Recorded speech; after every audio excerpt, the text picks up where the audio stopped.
പാടത്തും പറമ്പിലും വഴിയോരങ്ങളിലുമൊക്കെ ആയിട്ട് കണ്ടുവരുന്ന ഒരു ഔഷധ സസ്യമാണ് തഴുതാമ. ഇന്ന് നമുക്ക് തഴുതാമ വെച്ച് ഒരു തോരൻ ഉണ്ടാക്കാം. അതിന് വേണ്ടിയിട്ട് തളിരിലകൾ തന്നെ നമുക്ക് തിരഞ്ഞെടുക്കാം. അതൊന്ന് ചെറുതായിട്ട് അരിഞ്ഞെടുക്കാം. ഇതിലോട്ട് ചേർക്കുവാൻ വേണ്ടിയിട്ട് ഒരു അരമുറി തേങ്ങ, പച്ചമുളക്, ഒരു 5-8 ചെറിയുള്ളിയും, 1/4 ടീസ്പൂൺ ചെറിയ ജീരകവും, 1/2 ടീസ്പൂൺ മഞ്ഞൾപ്പൊടിയും കൂടെ ചേർത്ത് ഒന്ന് ചതച്ചെടുക്കാം.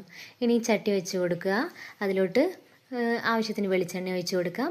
ഒരു 5-6 ചെറിയ ഉള്ളിയും കൂടെ ചതച്ചത് ഇട്ട് കൊടുത്തിട്ടൊന്ന് മൂപ്പിച്ചെടുക്കാം.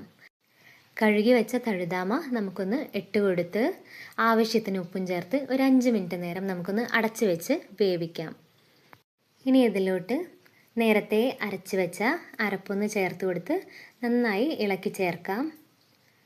ഇപ്പോൾ ഇതേ നമ്മുടെ തഴുതാമയിലത്തോരൻ റെഡിയായി വന്നിട്ടുണ്ട്.